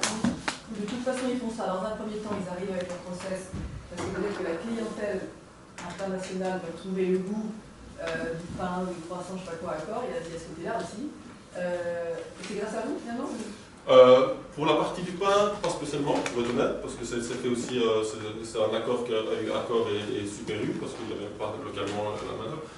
Maintenant, nous, on a travaillé avec Accor, on arrive avec ce projet-là, on va voir les plus grosses multinationales. On a été voir Maersk Line, qui est shipping, on a été voir Accor, on a été voir le secteur de l'industrie hôtelière au complet, parce qu'il y a un gros développement sur la côte avec plusieurs hôtels pour le moment, parce que l'offre était relativement restreinte. Alors, pour les nouveaux hôtels au niveau international, où tout le monde va, après il y a des hôtels locaux, mais qui ne répondent pas forcément aux standards occidentaux. Donc on a été voir toute la chaîne et de manière générale, nous on ne travaille pas forcément avec les locaux. Ou alors de manière très disparate. Je peux vous donner un exemple concret. Les poissons par exemple, je parle d'un hôtel 5 étoiles, hein. C'est la femme qui vient sur la plage avec son panier qui propose les poissons. Il n'y a pas de suivi, il n'y a pas de contrôle, il n'y a pas de producteur. C'est vraiment la petite entrepreneur, c'est de l'informel. Parce qu'il n'y a pas. Ils n'ont pas trouvé un fournisseur qui est capable de les fournir de manière régulière, avec une qualité, avec un contrôle. Donc, ça marche. Merci beaucoup. Okay. Je voulais revenir sur un des slides que vous avez vu, je voulais savoir la source, d'ailleurs, il que c'était le web, mais je ne suis pas sûre. Sur les 60%, la perception d'entrepreneur. C'est le GEM. C'est le GEM, Global Entrepreneurship Monitor. Ah, ok. Oui. Merci. Parce que il y a peut-être une contradiction là entre la perception suite à des indicateurs de ces GEM. 60% c'est énorme, qui sont vus comme des entrepreneurs, finalement dans la réalité que 7 ou 8. Et en même temps, vous disiez. C'est pas très bien vu d'être entrepreneur en Afrique. Alors, 60% ont le potentiel d'être entrepreneur, c'est-à-dire qu'ils ont les compétences et ils voient une opportunité pour se lancer. Mais uniquement 7% créent leur entreprise. Enfin, ont créé leur entreprise. C'est le taux de conversion. C'est le taux de conversion, exactement. Oui. Et c'est pour les problèmes que j'ai listés derrière, c'est-à-dire que les raisons qui donnent pour ne pas se lancer, c'est 60%. Pour ne pas se lancer, majoritairement c'est cela. C'est vraiment l'image sur le mauvais entrepreneur. C'est pour ça que nous, je vous ai montré le framework pour les politiques, il y a clairement un côté culturel. Dans certains pays, le fonctionnariat, d'ailleurs toute l'éducation est basée pour devenir fonctionnaire. Le fonctionnaire, c'est le statut, c'est le pouvoir, c'est la sécurité de l'emploi, c'est là que vous devez aller. Ariel, plutôt là que je vous ai montré, c'est le problème qu'elle a eu. Le jour où Monique travaillait pour une organisation internationale avant de lancer ce qu'elle a fait. Elle a 27 ans maintenant, Monique. Mais elle a travaillé quelque chose comme ça au Burkina avant de se lancer. Donc il y a vraiment, socialement enfin, au niveau des relations avec la famille et les gens, il y a quand même une problématique. Plus dans la partie francophone, justement, le côté fonctionnariat ou pas? Non, le fonctionnariat c'est de manière générale. Oui, question? Ah, pardon. Suivant Christine Marie, oui. Je suis fondatrice d'une association au 16 Massambé. Oui. Vous, en fait, du Cameroun, monsieur, vous connaissez les réalités, mais non. Oh, je l'ai dit beaucoup de fois. Vous connaissez les réalités. Je suis camerounais, donc. Donc, quand vous allez parler de l'entrepreneuriat au Cameroun, vous ciblez les universitaires, les étudiants, donc les élèves vont aller dans les lycées. Or, au Cameroun, il n'y a pas que les universitaires. Qu'est-ce que Africa 21 préconise pour les jeunes en rupture scolaire et même en rupture familiale aussi?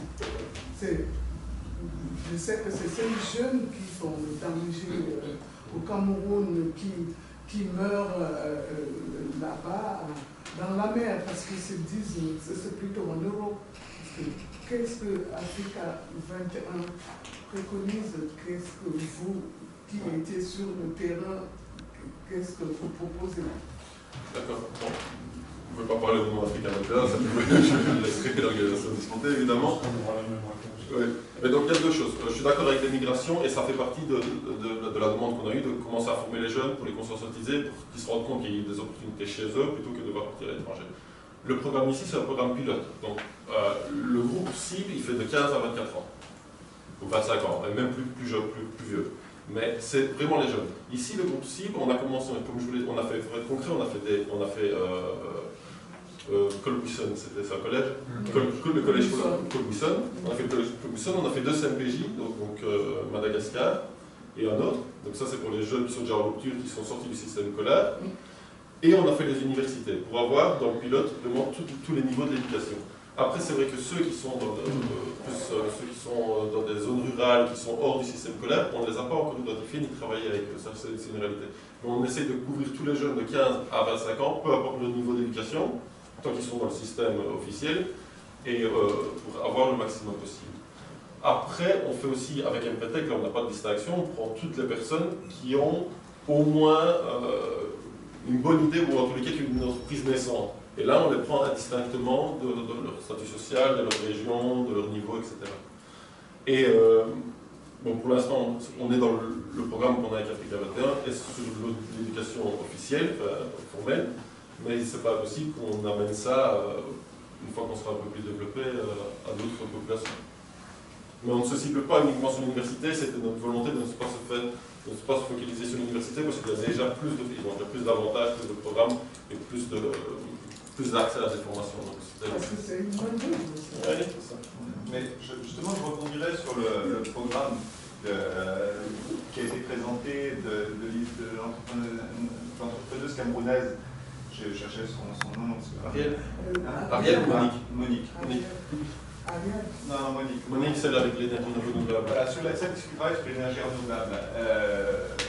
On a échangé avec elle sur. Moi, j'ai chance à voir, Coréum, qui est un cabinet de conseil présent en Afrique depuis 10 ans. Je suis aussi entrepreneur, forcément, parce que j'ai monté ce cabinet-là, mais aussi une ferme à Bipindi et un certain nombre de choses à gauche, à droite, au Maroc et en Afrique centrale.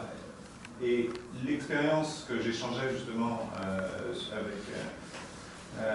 avec les autres entrepreneurs, c'est que des personnes comme ça, quand on dit, on a déjà 700 jeunes qui cherchent, grosso modo, qui font le sourcing de matières, etc. Mais nous, on a ces discussions-là aujourd'hui à Kinshasa, 14 millions d'habitants. Hein. Kinshasa, la Suisse, on est à combien? 8. Ok, voilà. Donc on a 2 fois la Suisse juste sur une ville. C'est absolument à l'échelle. Hein, pour vous donner une idée, on parle d'une ville. Hein. Kinshasa, non seulement c'est un des plus grands pays d'Afrique, le Congo et la RDC, mais la ville elle-même est une ville tentaculaire. Hein. Et sur cette ville-là, on a des problématiques monstrueuses. Et On travaille justement, j'échange avec le Cameroun pour essayer d'alimenter les réflexions en RDC, et on se dit, on aimerait bien créer de l'énergie, et comment on va faire? Et nous, on a ces problèmes de Chegué à Kinshasa. On a des enfants des rues, donc les Chegué, c'est des enfants des rues. On a à peu près entre 30 et 60 000 enfants des rues, dans le centre-ville de Kinshasa. Ces 30 ou 60 000 main-d'œuvre, alors les gens, moi quand j'en discute un peu dans les forums de bien-pensance, on me dit, non mais attends, le travail des enfants. Je dis, mais attendez, ils travaillent déjà ces enfants. Il ne faut pas se leurrer, hein. Ils passent leur journée à travailler. Et puis par contre, le soir, ils dorment dehors et ils ne sont pas payés pour ça. Par contre, justement, prendre en considération toutes ces faiblesses, et c'est là où, qu'est-ce qu'on fait pour les personnes qui sont défavorisées, c'est réfléchir justement quelle est leur part et qu'est-ce qu'ils peuvent faire avec ce qu'ils connaissent, et qu'est-ce que la valeur de chacun. Et ça, c'est fondamental. Un enfant des rues, eh bien, il connaît sa ville par cœur. Et cette ville qu'il connaît par cœur, de fait, si vous êtes un entrepreneur et que vous avez besoin de mapper cette ville, si vous avez besoin de livrer des choses, si vous avez besoin de faire surveiller, si vous avez besoin d'un réseau, d'ailleurs c'est le premier réseau de renseignement de l'État en RDC, hein. C'est tout Joseph, hein, et d'autres amis, mais il faut savoir que l'idée elle est là, elle est pour tous ceux qui veulent investir. Quand on parlait d'innovation et d'investissement en Afrique, il faut peut-être aussi repenser sa manière d'investir.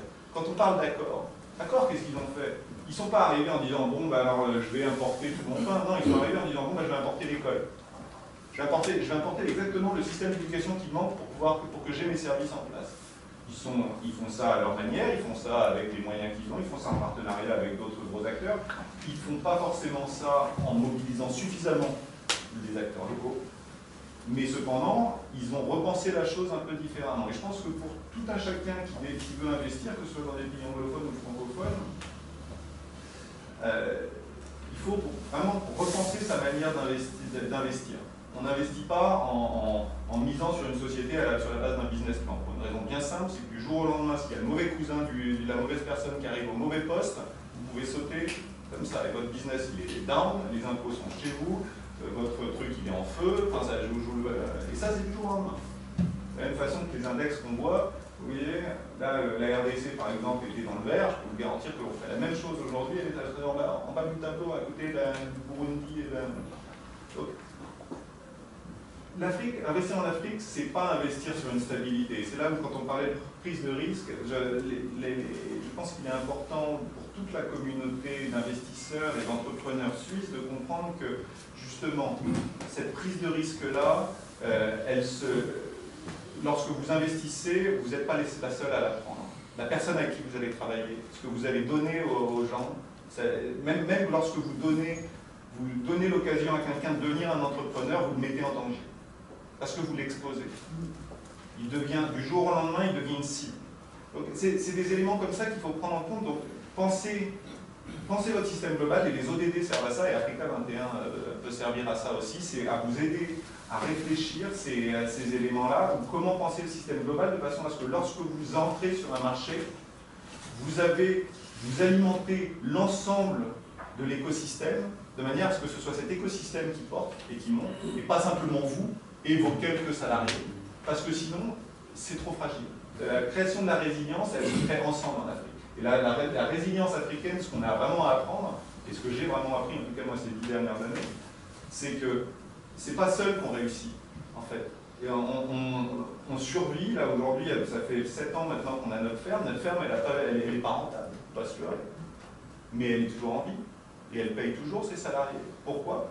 Parce que tout le monde est là, parce qu'on se serre les coudes, parce que quand je ne peux pas payer, quand on n'a pas assez de revenus, etc., les gars ils comprennent, ils savent. Lorsqu'il faut construire un truc, tout le monde met la main au panier. Lorsqu'on a besoin de quelque chose, les autorités locales viennent nous voir, nous filent un petit coup de main, etc. On est tous ensemble.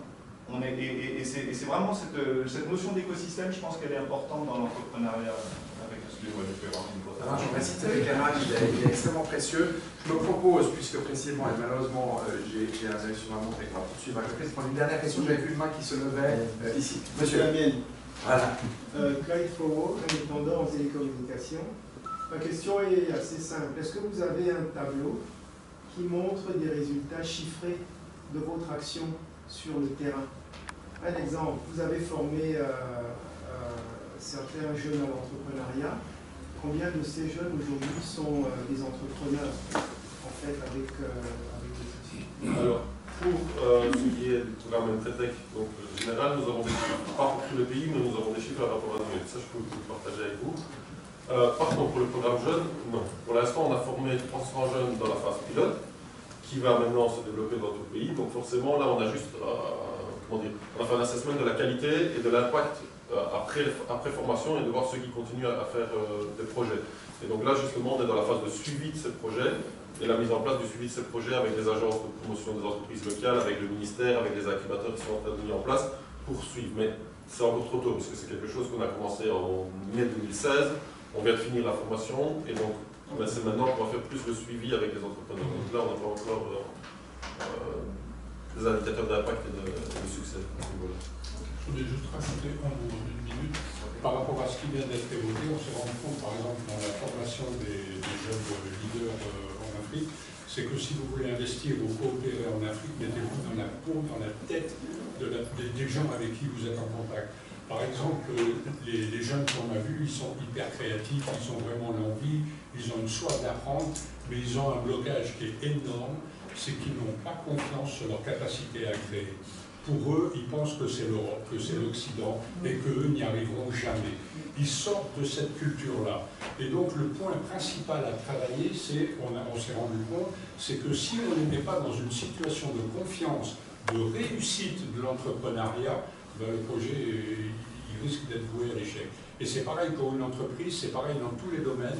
Il faut arriver à rentrer dans la culture de l'autre pour pouvoir être sûr de créer un bon partenariat équilibré et que ce soit gagnant-gagnant. Merci, c'est sur cette note positive, plaidoyer pour l'entrepreneuriat africain, qui est aussi ce qui sous-tendait la réunion du jour que nous allons clore nos travaux. Nous donnons rendez-vous le 14 novembre, c'est exact, au Palais des Nations sous l'égide de la CNUSEF. Merci à Africa 21 de s'être prêté à cette collaboration fructueuse. Je m'autorise un petit mot de remerciement à l'endroit de ma collaboratrice Catherine, sans qui rien ne serait possible dans cette maison par ailleurs. Merci à vous toutes et tous d'être venus en nombre et aux aurores à la Maison de l'économie. On vous attend pour un petit café bien mérité. Belle journée.